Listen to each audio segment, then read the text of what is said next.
بسم اللہ الرحمن الرحیم، السلام علیکم اور سب کو خوش آمدید۔ پرانے زمانے کی بات ہے کہ ایک آدمی نے دوسرے آدمی سے کہا کہ میرے بھائی، آپ کے پاس شہد ہے؟ مجھے شہد کی بہت سخت ضرورت ہے۔ مجھے ایک بیماری ہے اور وہ شہد سے ہی ٹھیک ہو سکتی ہے۔ آپ کی بڑی مہربانی ہوگی اگر آپ کے پاس شہد ہو تو آپ مجھے دے دو۔ تو اس آدمی نے کہا کہ بھائی، بڑے افسوس کے ساتھ میں بتا رہا ہوں کہ میرے پاس شہد نہیں ہے۔ اگر میرے پاس شہد ہوتا تو آپ کو ضرور دیتا، لیکن ہاں، ایک راستہ آپ کو بتا سکتا ہوں۔ تھوڑا آپ کو دور جانا پڑے گا۔ ملک شام سے ایک بڑا تجارتی قافلہ آ رہا ہے۔ وہ قافلہ بہت اچھے انسان کا ہے۔ مجھے امید ہے کہ اگر آپ ان سے شہد مانگو گے تو آپ کی بیماری دیکھ کر وہ آپ کو شہد ضرور دیں گے۔ تو ضرورت مند نے اس آدمی کا شکریہ ادا کیا، شہر کے باہر نکل گیا اور ایک پہاڑی پر جا کر بیٹھ گیا اور قافلے کا انتظار کرنے لگا۔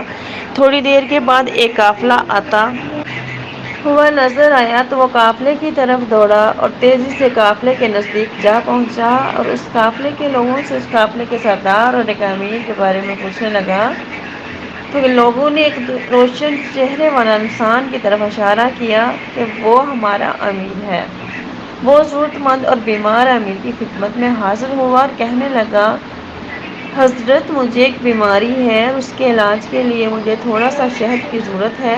یہ سن کر امیر نے فوراً اپنے غلام کو بلایا اور اس سے کہا، جس اونٹ پر شہد کے 2 مٹکے لادے ہوئے ہیں اس میں سے ایک مٹکا اس ضرورت مند کو دے دو۔ غلام نے سن کر کہا کہ آقا، 1 مٹکا؟ اگر ضرورت مند کو دیا تو اونٹ کے اوپر وزن برابر نہیں رہے گا۔ یہ سن کر امیر نے فوراً کہا کہ ایک کام کرو، وہ 2 مٹکے اسے دے دو۔ یہ سن کر غلام گھبرا گیا اور کہنے لگا، آقا، یہ اتنا وزن کیسے اٹھائے گا؟ کیونکہ 2 مٹکوں میں شہد بھرا ہوا ہے، یہ اکیلا انسان نہیں اٹھا سکتا۔ امیر نے کہا، ایک کام کرو، پھر وہ اونٹ بھی اس پہ دے دو۔ وہ غلام فوراً بھاگا اور وہ اونٹ اور 2 مٹکے اس ضرورت مند کے حوالے کر دیے۔ اس ضرورت مند اور بیمار کی قسمت کھل گئی۔ اس نے امیر کا شکریہ ادا کیا، اونٹ کی رسی تھامی اور چلا گیا۔ وہ حیران تھا۔ وہ سوچ رہا تھا کہ کس قدر سخی انسان تھا کہ میں نے ان سے تھوڑا سا شہد مانگا اور انہوں نے مجھے 2 مٹکے دے دیے جو شہد سے بھرے ہوئے ہیں، اور صرف یہی نہیں بلکہ وہ اونٹ بھی ساتھ دے دیا جس پر مٹکے لادے ہوئے تھے۔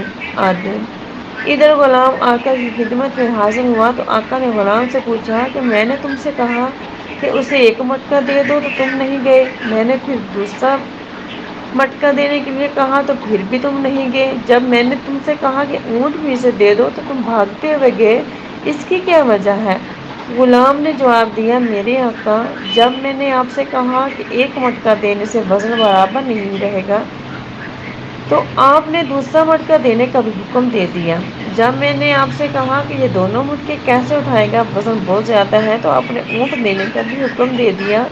اگر میں ذرا سا بھی رکتا، تھوڑا سا بھی اعتراض کرتا، آپ مجھے بھی اس کے ساتھ جانے کا حکم دے دیتے، اس لیے میں فوراً بھاگا اور وہ ساری چیزیں لا کر اس کو دے دی اور میں بچ گیا۔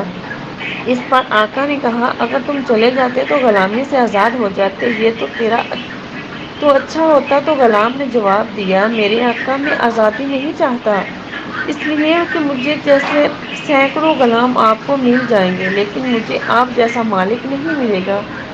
میں آپ جیسا آقا کہاں سے لاؤں گا؟ اس لیے آپ کی غلامی میں رہنے کو آزادی میں رہنے سے زیادہ پسند کرتا ہوں۔